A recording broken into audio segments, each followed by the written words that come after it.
तो शुरू करते हैं इस क्वेश्चन को। यहाँ पे हमसे बोला गया है कि क्या एक क्वाड्रिलेटरल ABCD पैरेललोग्राम हो सकता है। अगर पहली कंडीशन दी हुई है, अगर angle D plus angle B जो है वो 180 डिग्री के बराबर है तो पहले इसी कंडीशन की बात कर लेते हैं। देखिए, इस तरह के क्वेश्चन को करने के लिए सबसे पहले हम एक रफ फिगर बनाएंगे क्वाड्रिलेटरल की और उसका नाम रखेंगे ABCD।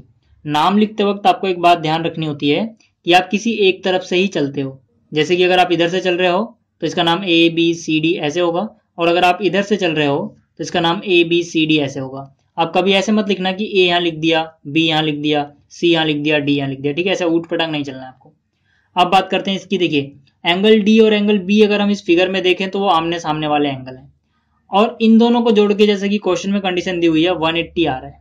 अब देखिए 180 तो बहुत से एंगल्स को जोड़ के आ सकता है, लेकिन अगर ये पैरेललोग्राम बनाना है हमें इसको, तो उसमें खास बात होती है पैरेललोग्राम में कि आमने सामने के एंगल बराबर होते हैं।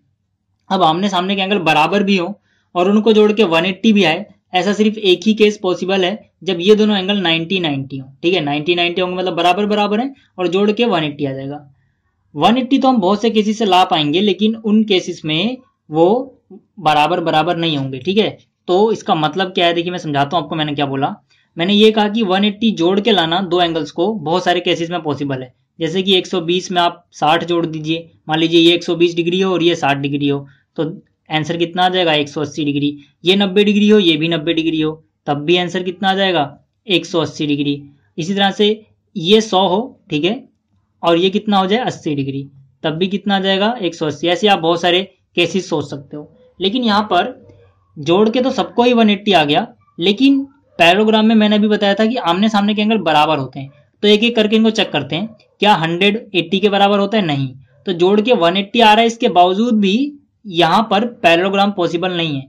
इसी तरह से 90-90 जोड़ के तो 180 आ रहा है, ठीक है, ये कंडीशन सेटिस्फाई हो रही है।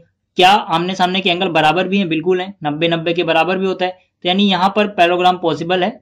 और यहाँ पर देखिए फिर से जोड़ के 180 तो आ रहा है, लेकिन क्या ये 120 और ये 60 बराबर होते हैं? नहीं। तो हम क्या बोल रहे हैं यहाँ पे कि अगर हमें सिर्फ इतना पता है कि दो एंगल्स को जोड़ के 180 आ रहा है, तो हो सकता है कि वो पैरेललोग्राम हो, ठीक है, हो सकता है कि वो पैरेललोग्राम ना भी हो, ठीक है, यानी हो भी सकता है और नहीं भी। कब होगा? सिर्फ एक केस में हो सकता है, जब दोनों एंगल 90-90 के हों। बाकी के केसेस में वो पैरेललोग्राम नहीं होगा, भले ही जोड़ के 180 आता रहे, ठीक है। तो इसका आंसर हम क्या लिखेंगे, अब उसकी बात करते हैं। तो इसका आंसर हम लिखेंगे मे एंड मे नॉट बी, मतलब हो भी सकता है नहीं भी हो सकता है। For angle D plus angle B equal to 180, यानी कि एंगल D और B को जोड़कर 180 आ रहा है, तो ABCD will be parallelogram only when angle B equal to angle D equal to 90 degree. मतलब एक ही केस में होगा जब एंगल B बराबर हो एंगल D के और एक इसके बराबर हो 90 डिग्री के। बाकी के केसेस में पैरेललोग्राम नहीं होगा। तो ये था इसका पहला पार्ट। अब बात करते हैं इसके दूसरे पार्ट की। देखिए दूसरे पार्ट में हमसे क्या बोला गया है, दूसरे पार्ट में हमसे बोला गया कि AB और DC ये दोनों बराबर हैं, और ये किसके बराबर है? 8 सेंटीमीटर के। तो यहाँ पे देखिए AB कहाँ है, ये रहा, ठीक है, यहाँ पे मैंने 8 लिख दिया, ठीक है, ये रफ फिगर है ऐसी पता लगाने के लिए। 8 सेंटीमीटर हो गया। और DC, ठीक है, DC भी कितना हो गया? 8 सेंटीमीटर हो गया।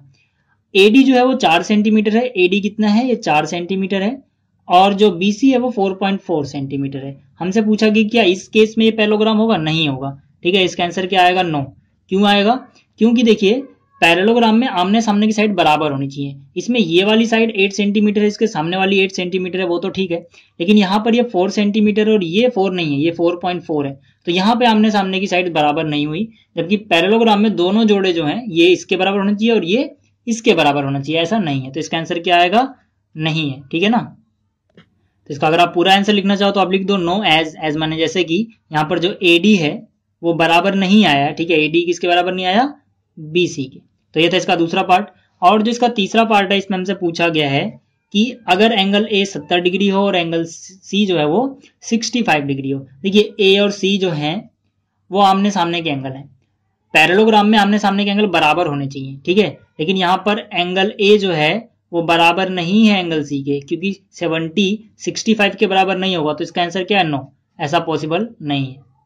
तो ये था इसका क्वेश्चन नंबर 3। अब बात करते हैं क्वेश्चन नंबर 4 की। अब देखिए जिसका क्वेश्चन नंबर 4 है, यहाँ से बोला गया है draw a rough figure of quadrilateral that is not a parallelogram and has exactly two opposite angles of equal measure. मतलब कि एक क्वाड्रिलेटरल का रफ फिगर हमें बनाना है जो कि पैरेललोग्राम तो नहीं है, लेकिन इसके अपोजिट एंगल्स जो है वो बराबर हैं, ठीक है। तो इसमें सबसे बेस्ट एग्जांपल है काइट, ठीक है। आप काइट के बारे में जानते होंगे। काइट में क्या होता है, देखिए जैसे मैंने यहाँ पे ये खींचा, यहाँ पर ये खींचा, और फिर इसको यहाँ पे ऐसे नीचे खींच दिया और यहाँ पे इसको ऐसे, ये बिल्कुल पतंग जैसा दिखता है इसलिए हम इसे काइट बोलते हैं। इसमें खास बात क्या होती है कि अगर ये साइड है तो ये साइड इसके बराबर होगी और ये साइड जो है वो इसके बराबर होगी। और इसमें देखिए यहाँ पर जो इक्वल साइड है, यहाँ पर जो इक्वल साइड है, अगर आप एक कट वाली एक साइड लो, दो कट वाली एक साइड लो, इनके बीच का जो एंगल आएगा, इसी तरह से इस तरफ जो एक कट वाली साइड है और जो दूसरी कट वाली साइड है, ये जो एंगल आएगा, ये दोनों एंगल्स जो होते हैं ये बराबर होते हैं। ठीक है, तो यहाँ पर आमने सामने के एंगल बराबर होते हैं, लेकिन ये पैरेललोग्राम नहीं है। क्यों नहीं है? क्योंकि पैरेललोग्राम में आमने सामने का जो साइड है वो बराबर होना चाहिए था, लेकिन ये एक कट वाली है, ये दो कट वाली है, तो ये दोनों बराबर नहीं है। इसी तरह से ये दोनों बराबर नहीं है, लेकिन अपोजिट एंगल जो है ये वाला इस वाले के बराबर है। तो इसका सबसे बेस्ट एग्जांपल क्या है? काइट। ठीक है ना, काइट में जैसे जो होता है मैंने आपको बता दिया। अब चाहो तो इसका नाम लिख लो ABCD। यहाँ पर एंगल B जो है वो एंगल D के बराबर है। तो इस वीडियो में इतना, उम्मीद आपको ये क्वेश्चन समझ में आए होंगे। अगर आपको वीडियो अच्छी लगी तो इसको लाइक करें, शेयर करें एंड इस चैनल को सब्सक्राइब करें। थैंक्स फॉर वॉचिंग, मिलते हैं फिर अगली वीडियो में, तब तक के लिए गुड बाय।